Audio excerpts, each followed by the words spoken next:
Something big is happening behind the walls of the Pentagon and out in the California desert. The B-21 Raider is no longer a prototype. The first official flight took place on November 10th, 2023, and the aircraft is deep into testing at Edwards Air Force Base.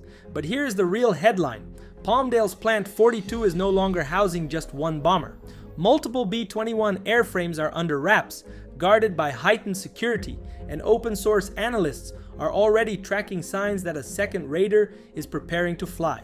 That means we are looking at the largest leap in American strategic air power since the Second World War. In a moment, we'll break down exactly what the B-21's first flight and the production surge behind it really means. The B-21 just crossed a line.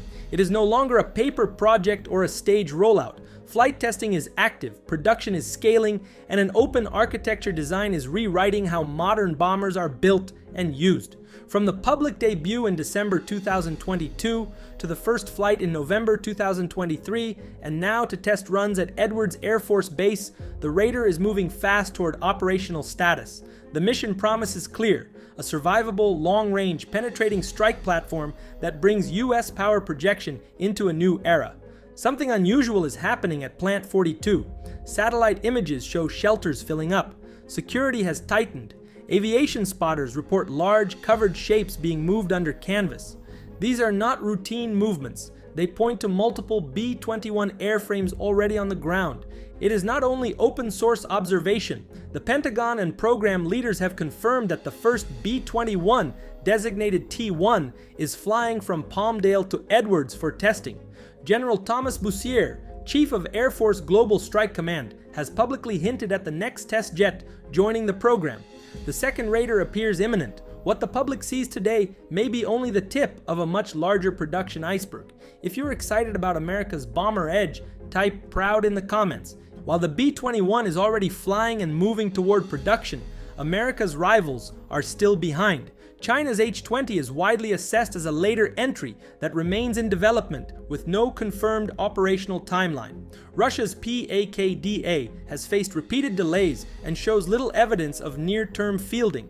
The difference is simple and decisive. The United States already operates a stealth bomber in the B-2 and is now fielding the B-21. That means hard-won experience in sustaining, deploying, and upgrading stealth bombers, not just building concept art or a single test article. Rivals may put prototypes in the air, but the United States is scaling a mature capability. That is why the gap is not only about technology, it is about production, training, logistics, and combat integration, all moving together while others try to catch up. China's H-20 has been teased for years, often in glossy propaganda art, showing a flying wing silhouette. But behind the imagery, hard data is thin. Most assessments suggest it will be subsonic, optimized for range rather than penetrating stealth. Analysts believe Beijing is pursuing a bomber that can threaten Guam and beyond, but whether it can survive inside a dense air defense network is unproven. Russia's PAKDA faces even steeper hurdles. Originally promised for the mid-2020s, the timeline has slipped again and again, with Moscow prioritizing modernization of older Tu-160 airframes. Sanctions and limited aerospace funding have left the PAKDA little more than design studies and mock-ups. That contrast is stark.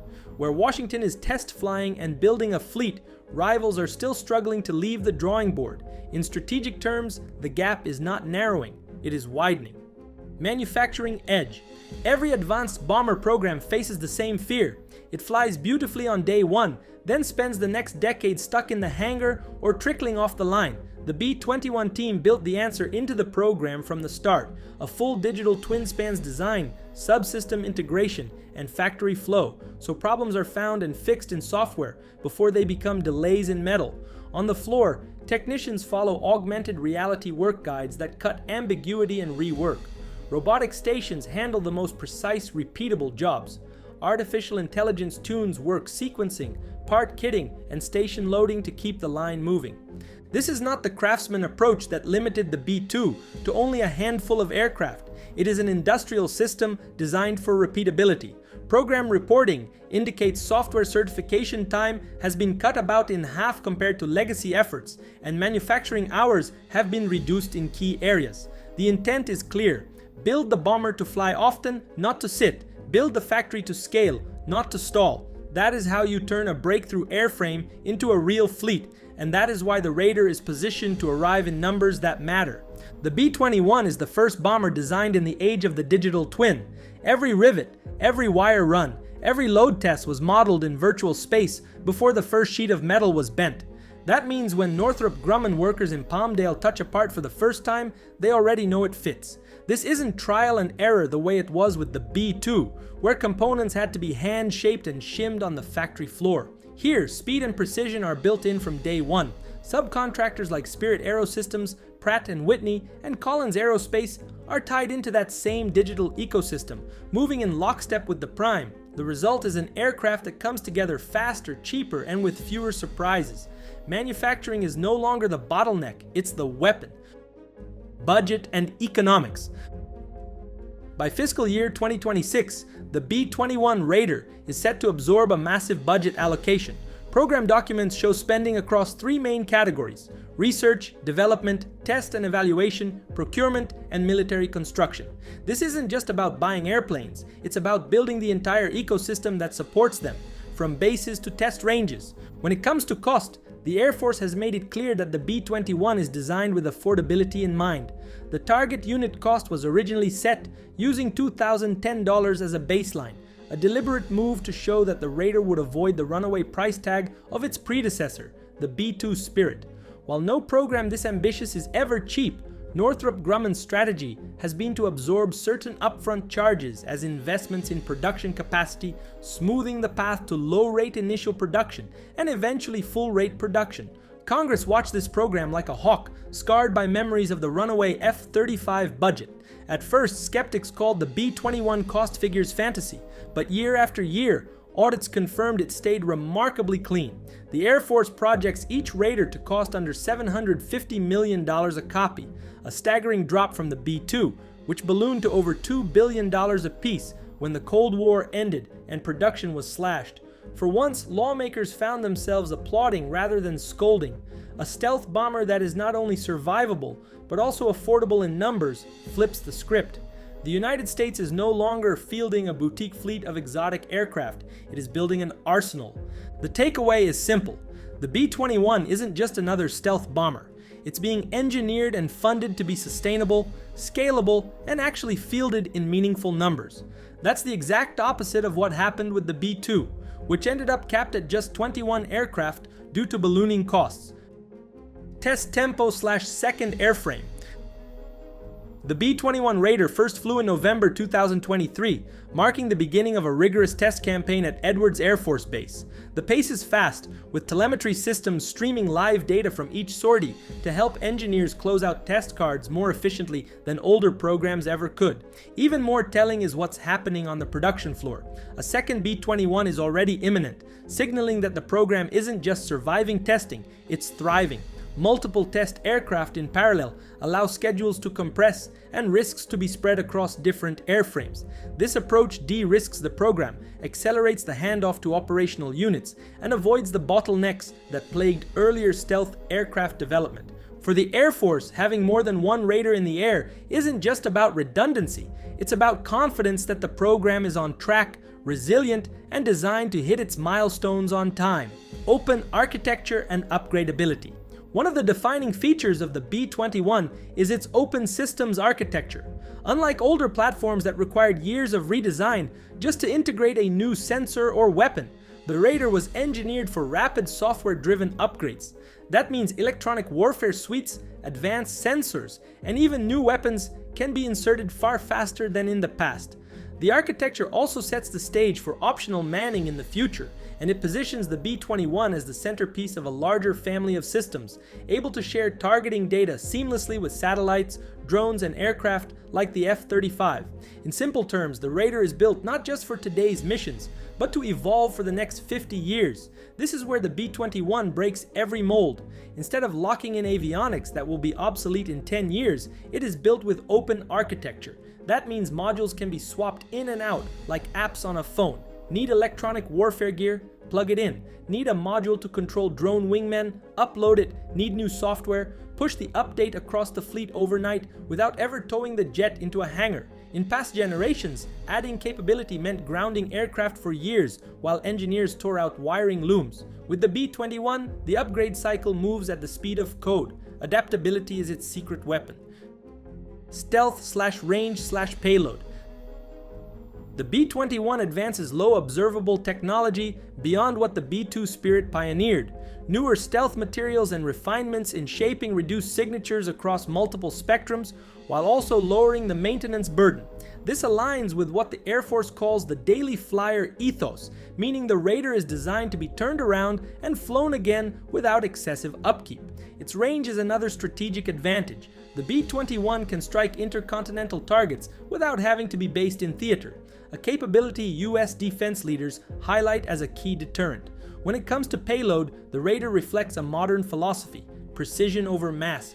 Instead of carrying sheer tonnage, it is optimized for advanced precision-guided munitions. Crucially, it is also dual-capable, giving the US both nuclear and conventional strike options in a single stealth platform.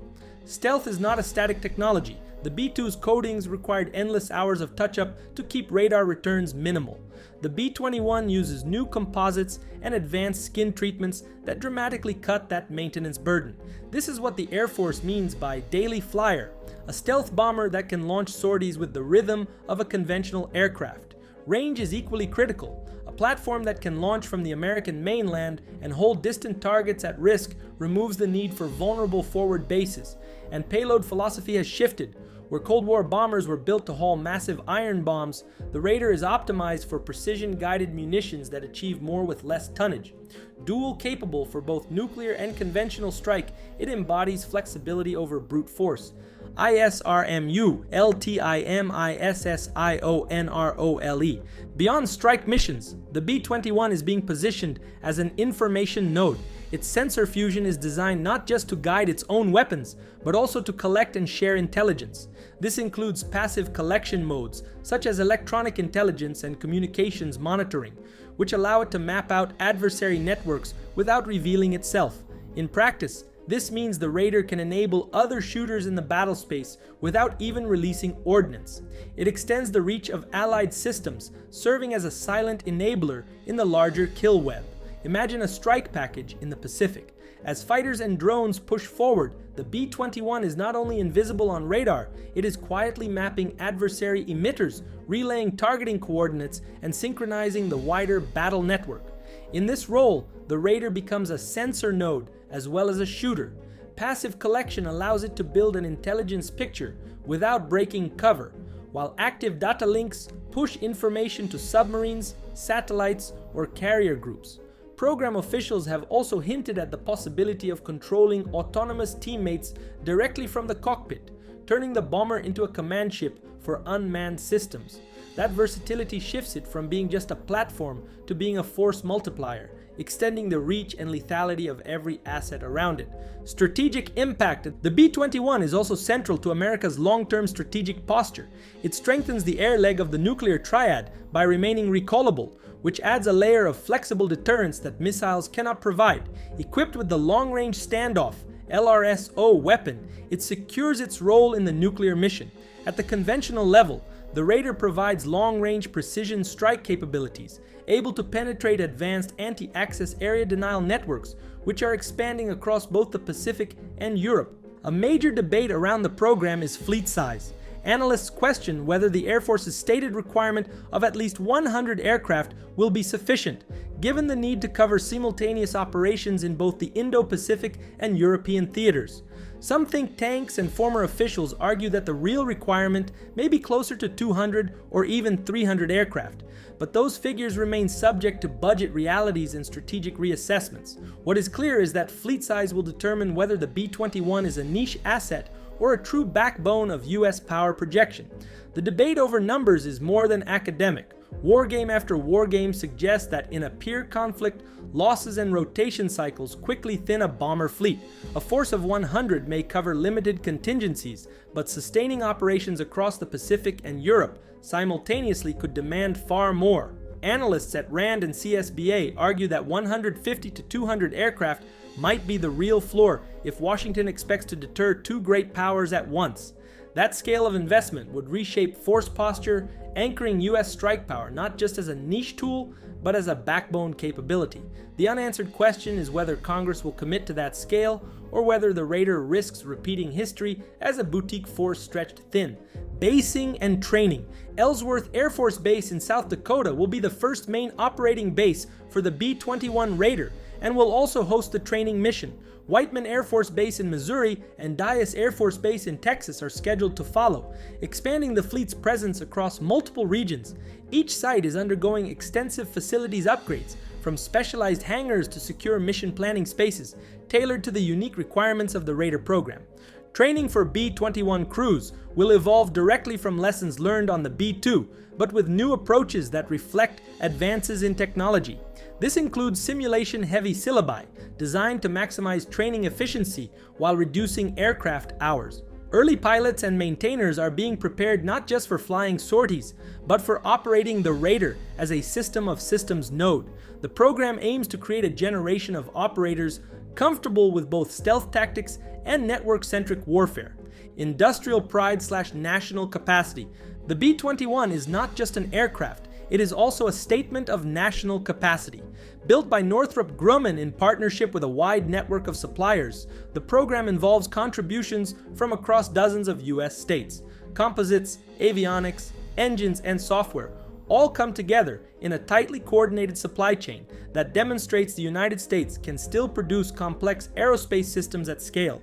The workforce behind the Raider is often described as a point of pride. From technicians on the factory floor laying up composite panels, to engineers running test cells, to small subcontractors building critical components, the program has become a snapshot of industrial mobilization in the 21st century. For supporters, the Raider is proof that the US defense industrial base, though stressed, can still rise to meet national security demands. Behind every Raider rolling out of Plant 42 is a workforce that blends generations. Engineers who once worked on the B-2 are training a new cadre of designers fluent in digital tools. Technicians on the line include second-generation aerospace families passing down composite layup skills while working alongside young specialists in augmented reality assembly. It is a rare snapshot of continuity in America's defense industrial base, showing that the capacity to field complex systems is not lost, it is being renewed in real time. Deterrence closer. The B-21 is not just another bomber, it embodies the logic of peace through strength. Because it can strike anywhere, yet remain invisible and recallable, adversaries must always account for its presence. There is no sanctuary, no target beyond reach. Together with the modernized B-52J, the Raider anchors America's bomber force well into the 2030s and beyond. Thanks for watching. If you found this breakdown useful, make sure to like and subscribe. One question for you. What role should the B-21 play in the Pacific balance of power? Veterans and aviation enthusiasts, we want your perspective in the comments.